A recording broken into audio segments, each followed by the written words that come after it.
नमस्कार, मैं कोमल झा देश रोजाना के डिजिटल प्लेटफॉर्म पर स्वागत है आपका। आज के बुलेटिन में चलिए जानते हैं दिन भर की मुख्य खबरें और महत्वपूर्ण अपडेट। शुरू करते हैं राष्ट्रीय खबरों के साथ। असम के संवेदनशील कार्बी आंगलोंग जिले में एक बार फिर से हालात बेकाबू हो गए। मंगलवार को दो गुटों ने आमने सामने आने पर हिंसा भड़क उठी, जिसमें कि 2 लोगों की मौत हो गई, जबकि 8 से ज्यादा लोग घायल बताए जा रहे हैं। घायलों में प्रदर्शनकारी, पुलिसकर्मी, मीडिया कर्मी भी शामिल थे। आंदोलनकारी संगठनों की मांग है कि पेशेवर चराई रिजर्व (पीजीआर) और ग्रामीण चराई रिजर्व (जीवीआर) क्षेत्रों में रह रहे कथित अवैध अतिक्रमणकारियों को हटाया जाए। इसी मांग के चलते प्रदर्शन चल रहा है। दूसरी बड़ी खबर है, देश के 10 केंद्रीय श्रमिक संगठनों ने सरकार के खिलाफ आर पार की लड़ाई का ऐलान कर दिया है। 12 फरवरी 2026 को राष्ट्रव्यापी महाहड़ताल बुलाई गई। मजदूर संगठन 4 नए लेबर कोड, मनरेगा की कटौती और निजीकरण का विरोध कर रहे हैं। उनका कहना है कि ये नीतियां मजदूर के विरोधी है, इससे नौकरियों पर खतरा बढ़ेगा। सरकार ने मांगे नहीं मानी तो आंदोलन और भी तेज करने की चेतावनी दी गई है।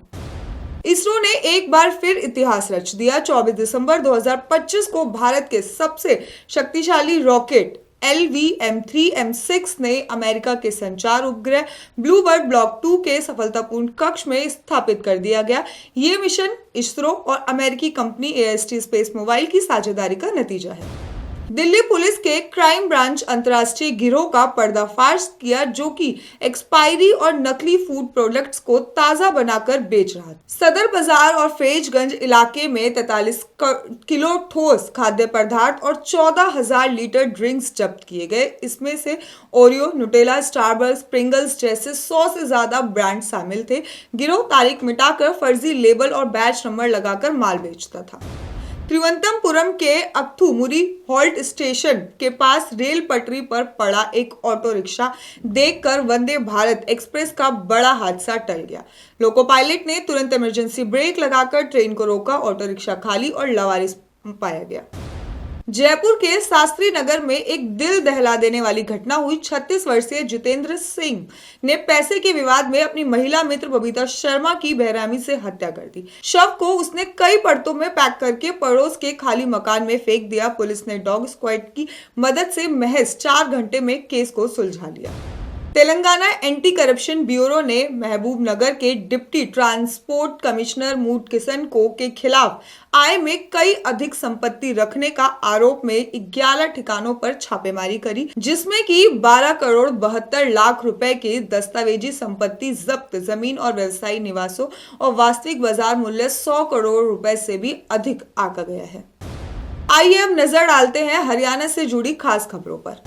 अंबाला छावनी में GT रोड पर पैदल यात्रियों के लिए आधुनिक सबवे अंडरपास का निर्माण जल्द शुरू होगा। हरियाणा के ऊर्जा, परिवहन और श्रम मंत्री अनिल विज ने कहा कि सबवे पर लाइटिंग, ड्रेनेज और जल निकासी पंप जैसी आधुनिक सुविधाएं होंगी और ये लगभग 60 मीटर लंबा होगा। यात्रियों को GT रोड को क्रॉस करने में परेशानी से मुक्ति देगा। झज्जर बाईपास हादसा, ट्रक पलटने से 5 की मौत। झज्जर बाईपास पर एक तूड़ी से भरा ट्रक चलती कार पर पलट गया, जिससे कि 5 लोगों की मौत हो गई। हादसा इतना भयानक था कि कार पूरी तरह क्षतिग्रस्त हो गई। मृतकों में से एक झज्जर का स्थानीय और बाकी 4 उत्तर प्रदेश के मजदूर थे। पुलिस ने मौके पर पहुंचकर ट्रक हटाया और शवों को पोस्टमार्टम के लिए सामान्य अस्पताल में भेजा गया। मुख्यमंत्री ने गांव चूढ़ा माजरा का नाम बदलकर ब्रह्मानंद माजरा किया। हरियाणा के मुख्यमंत्री नायब सिंह सैनी ने कैथल जिले के गांव चूहड़ माजरा में जगत गुरु ब्रह्मानंद जी की जयंती के अवसर पर आयोजित राज्य स्तरीय समारोह में प्रमुख घोषणा की। उन्होंने गांव का नाम आधिकारिक रूप से ब्रह्मानंद माजरा रखने की घोषणा की। मुख्यमंत्री ने कहा कि गुरु ब्रह्मानंद जी का जीवन मानव सेवा और शिक्षा के समाज सुधारक के लिए प्रेरणा का स्रोत है। उन्होंने विकास कार्यों की भी घोषणा करी, जिसमें कि भव्य स्वागत द्वार, बच्चों के लिए लाइब्रेरी, मुख्य सड़क का नामांकन, गुरु ब्रह्मानंद मार्ग और कोचिंग सेंटर के निर्माण के लिए फंड भी शामिल है। हरियाणा में शीतलहर तेज, 16 जिलों में येलो अलर्ट और ऑरेंज अलर्ट जारी किए गए। सिरसा, हिसार, फतेहाबाद, जिंद, कैथल, कुरुक्षेत्र, करनाल, अंबाला, पानीपत और सोनीपत में ऑरेंज अलर्ट, जबकि पंचकुला, यमुनानगर, भिवानी, रोहतक और चरखी दादरी, झज्जर, रेवाड़ी, गुरुग्राम, महेंद्रगढ़ और नूंह, पलवल में, फरीदाबाद में येलो अलर्ट जारी किया गया। मौसम विभाग के अनुसार 24 से 27 दिसंबर के बीच प्रदेश के ज्यादातर हिस्सों में घना कोहरा छाया रहेगा। अमित शाह पंचकुला दौर पर, ट्रैफिक एडवाइजरी हुई जारी। केंद्रीय गृह मंत्री अमित शाह आज पंचकुला के सेक्टर 5 इंद्रधनुष के एडिटोरियम में कार्यक्रम में शामिल होंगे, जिसमें कि पुलिस ने ट्रैफिक एडवाइजरी जारी की है और जनता से अपील की है कि दोपहर के बाद मुख्य मार्गों से गुजरने से बचे। वैकल्पिक रास्ते जैसे कि सेक्टर 20 और 21 डिवाइडिंग रोड और सेक्टर 12A रैली चौक का इस्तेमाल करें।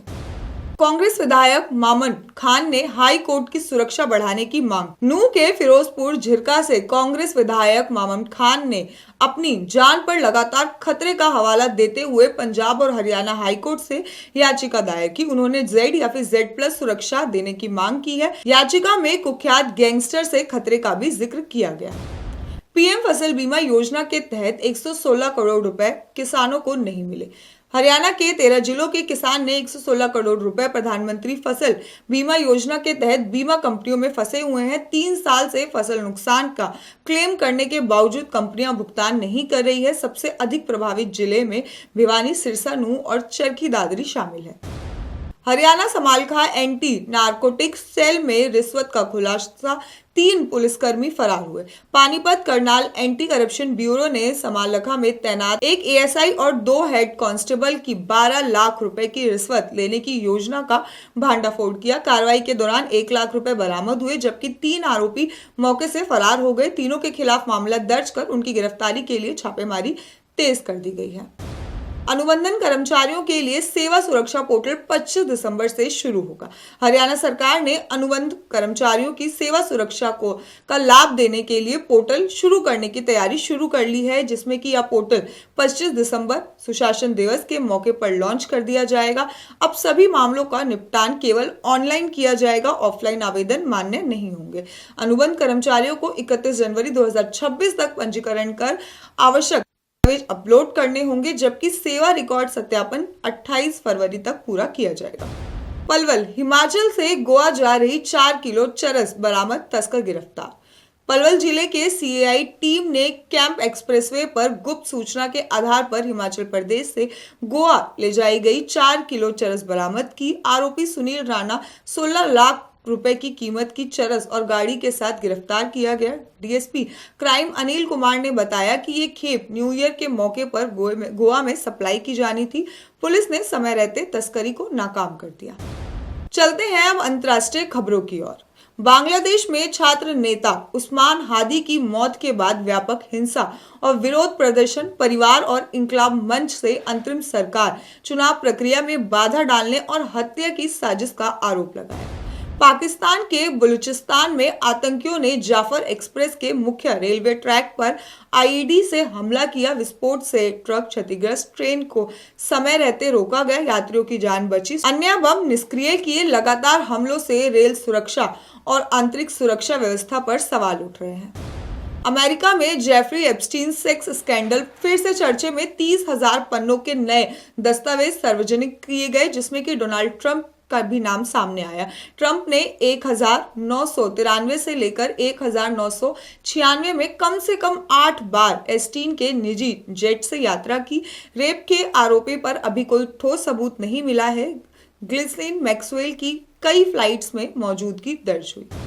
कनाडा में भारतीय समुदाय की सुरक्षा पर सवाल। टोरंटो में 30 वर्षीय महिला हिमांशी खुराना की हत्या और आरोपी की फरारी चिंता बढ़ा रही है। आज के लिए इतना ही। बाकी के अपडेट्स के लिए देखते रहिए देश रोजाना। धन्यवाद। सब्सक्राइब करें देश रोजाना के YouTube चैनल को और नई वीडियो की नोटिफिकेशन पाने के लिए बेल आइकन जरूर दबाएं। अगर आप ये वीडियो Facebook या Instagram पर देख रहे हैं तो पेज को लाइक और फॉलो जरूर करें और ज्यादा से ज्यादा शेयर करें।